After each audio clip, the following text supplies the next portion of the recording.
Bonjour et bienvenue à notre méditation. Aujourd'hui, c'est le 10 janvier. Nous sommes toujours en hiver cette semaine avec un froid de canard ici, même ici au Pays Basque. Mon citronnier, mes orangers sont couverts parce qu'il a fait -2, -3 ce matin. Nous sommes de retour donc à notre méditation et aujourd'hui nous sommes toujours dans 2 Corinthiens chapitre 5. Et le verset 19, en effet, Dieu était en Christ, il réconciliait le monde avec lui-même, en ne chargeant pas les hommes de leurs fautes, et il a mis en nous la parole de la réconciliation. Dieu était en Christ et il réconciliait le monde. Et aujourd'hui, et aussi plusieurs jours à partir d'aujourd'hui, je voulais méditer avec vous dans cette partie où il dit « Il ne chargeait pas les hommes ». Il n'imputait pas aux hommes leurs fautes. Qu'est-ce que cela veut dire? Et lisons quelques textes où nous allons voir le projet divin, il ne date pas d'hier, c'est un projet éternel. Les prophètes, ils en ont parlé en fait, ces prophètes. Et par exemple, dans Ésaïe 53, verset 10, c'est écrit « L'Éternel a voulu le briser par la souffrance, si tu fais de sa vie un sacrifice de culpabilité. » Il verra donc une descendance et vivra longtemps, et la volonté de l'Éternel sera accomplie par son intermédiaire. Dans ce même texte d'Ésaïe chapitre 53, c'est écrit « C'est par ses meurtrissures que nous sommes guéris ». Dieu n'a pas voulu charger aux hommes leurs fautes, mais il a décidé en fait de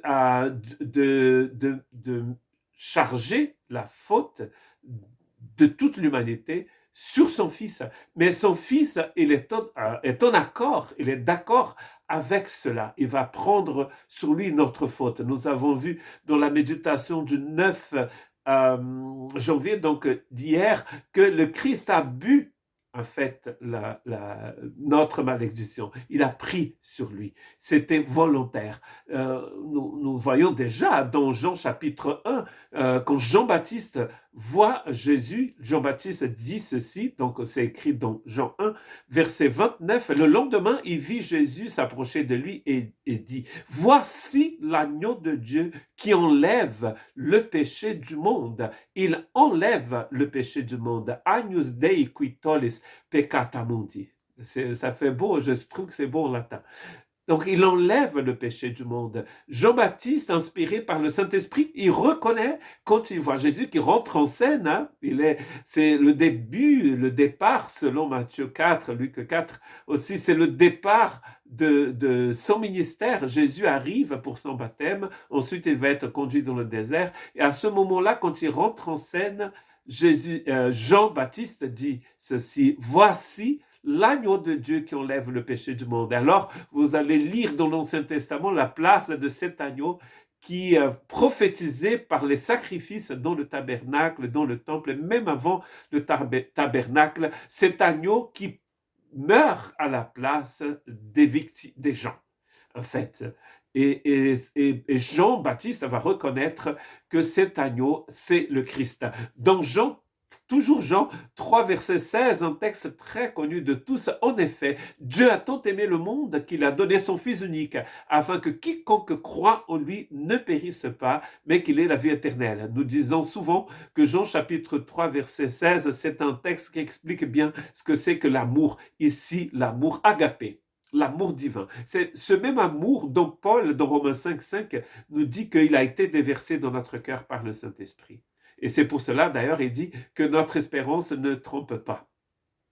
Ici, Jésus est en train de dire aux Juifs qui étaient là que Dieu avait aimé tellement ce monde qu'il a donné son Fils unique. Dieu donne son Fils pour ne pas charger, imputer les fautes aux gens. C'est pas parce que Dieu dit « Oh, c'est pas grave ». Le péché est tellement grave que Dieu offre son Fils à la place des pécheurs. N'est-ce pas magnifique? Et je finis avec 1 Timothée 2,6. Je vous encourage de relire ces textes c'est le Christ qui s'est donné lui-même en rançon pour nous. Il s'est donné lui-même.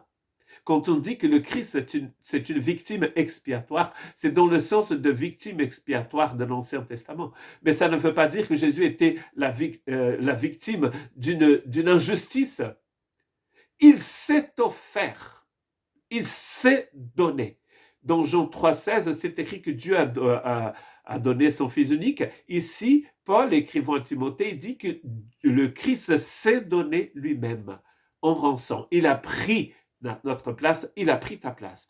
Tel est le témoignage rendu au moment voulu. Et je vous encourage à relire 2 Corinthiens chapitre 5 et vous allez voir que dans 2 Corinthiens chapitre 5, Paul est en train de dire toutes ces choses sublimes, profondes, magnifiques et éternelles pour dire que Dieu nous a donné le ministère de la réconciliation. C'est-à-dire que nous sommes maintenant des serviteurs de ce ministère. Nous le partageons. Ce Dieu d'amour qui nous a réconciliés avec lui-même par le Christ qui s'est donné comme rançon, maintenant nous envoie dans notre quartier, dans notre monde, dans la vie, pour être des ministres de réconciliation. Dieu nous a tant aimés, nous aussi, nous aimons les autres. Que Dieu vous bénisse.